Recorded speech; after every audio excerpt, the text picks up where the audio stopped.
Ferrari has returned to the front in Formula 1 at the start of the 2022 season, but can it turn this into a full-on title challenge? Charles Leclerc leads the World Championship for the first time in his F1 career, as Ferrari has started the year fighting with Red Bull in the opening two races. Ferrari was in a strong position as recently as 2017 and 2018, but its championship bid collapsed both times.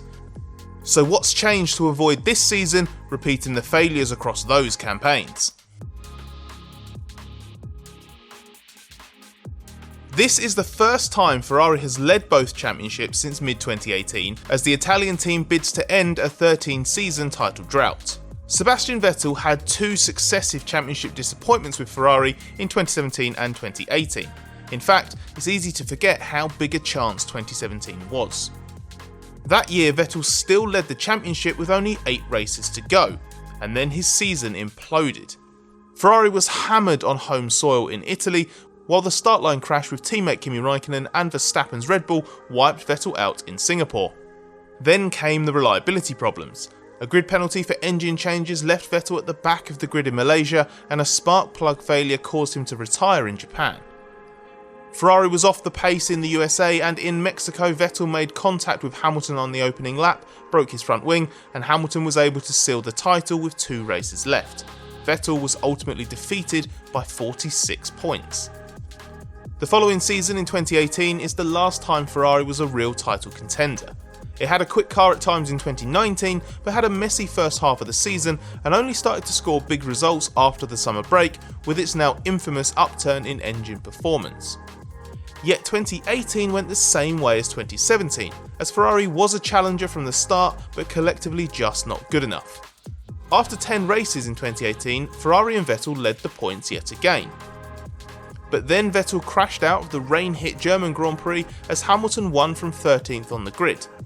While the next 2 races were good, second in Hungary, first in Belgium, Vettel and Ferrari never led the championship again, and the end result was another big defeat.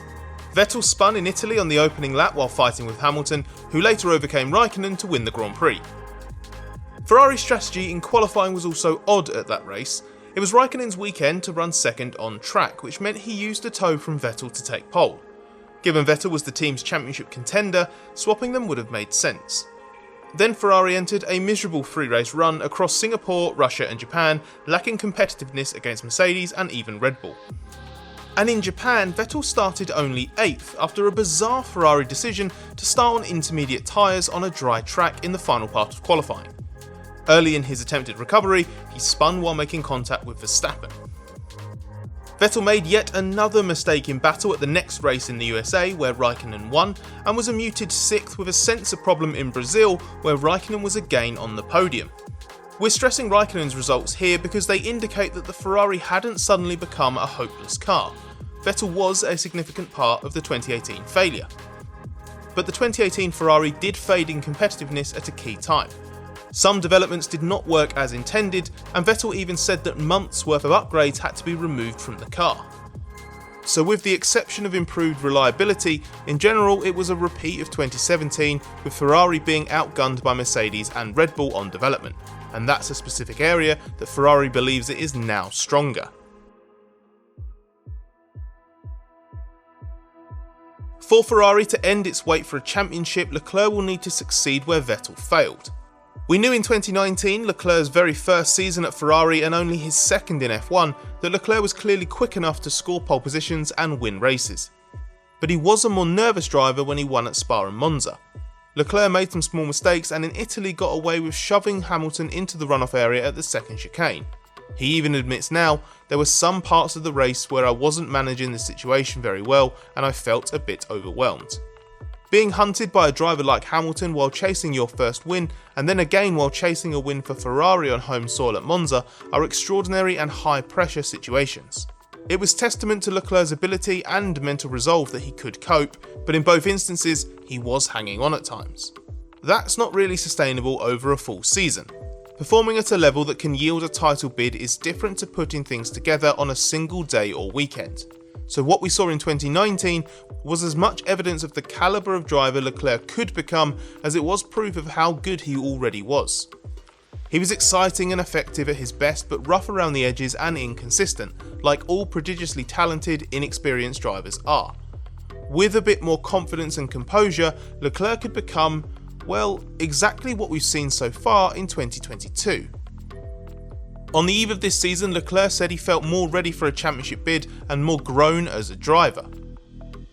And that's what we've seen in the first two races. He had a great command of the situation in Bahrain, where he outwitted and outfought Verstappen. And he came very close to doing the same in Saudi Arabia, cleverly rebuffing Verstappen's attempts before finally being outgunned by the Red Bull's superior straight line speed. There have been no slip-ups, not even the sign of one. That's the difference to Leclerc in 2019 and also to Vettel in key moments before that.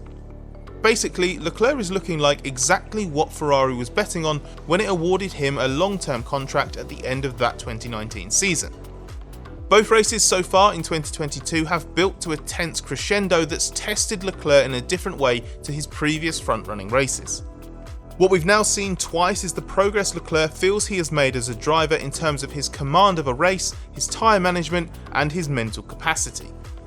The final question is, can Leclerc do all of that in the white-hot intensity of a title fight when the stakes are as high as they could possibly be? When it came to it, Vettel couldn't, at least for Ferrari.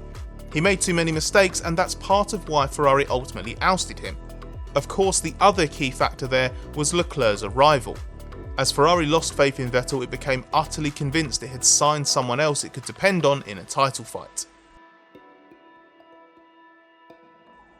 No matter how good Leclerc is, if Ferrari's car isn't up to the challenge, his efforts will go the same way as Vettel's.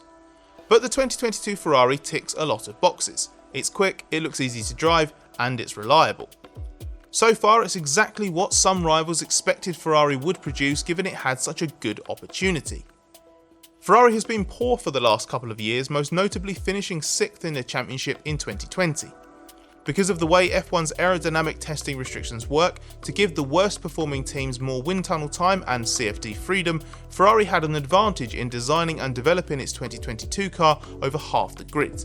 And it was also still only 4th in the championship at the halfway point in 2021 when the ATR allowances were reset for the second half of the year.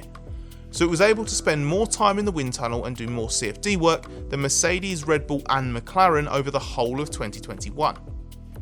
This amounted to 168 more wind tunnel runs than Mercedes and Red Bull and 1,050 more CFD items over the entire year.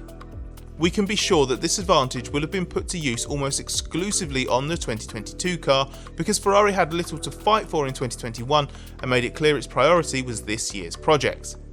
And there's a bit more. Ferrari has a reduced relative allowance this year after finishing 3rd in the 2021 standings, but can still do more wind tunnel and CFD work than Red Bull and Mercedes until the end of June at the earliest.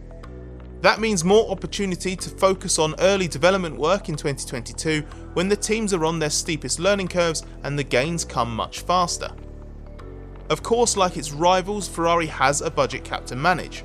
But unlike Red Bull and Mercedes, there was not a major mid-testing upgrade to the F175, and Ferrari is being so careful that it was even adamant there would be no significant developments for the 3rd round of the season in Australia. If that cautious approach has translated directly into a significant cost saving, that will give Ferrari more headroom to develop its car as the season continues. What will be a huge boost to the team is that it hasn't fallen behind in the meantime. Ferrari reckons it needs 4 or 5 races to assess whether it's really a title contender, having spent the start of the season insisting Red Bull is the favourite. But Leclerc won in Bahrain and Carlos Sainz grabbed 2nd late on when Verstappen's Red Bull slowed to a halt. And both Ferrari drivers were also on the podium again in Saudi Arabia.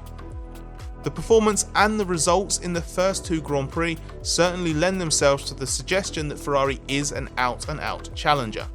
But there's a long way to go to discover if it has really made the collective progress required to avoid a repeat of its past failed title bids and win a championship again.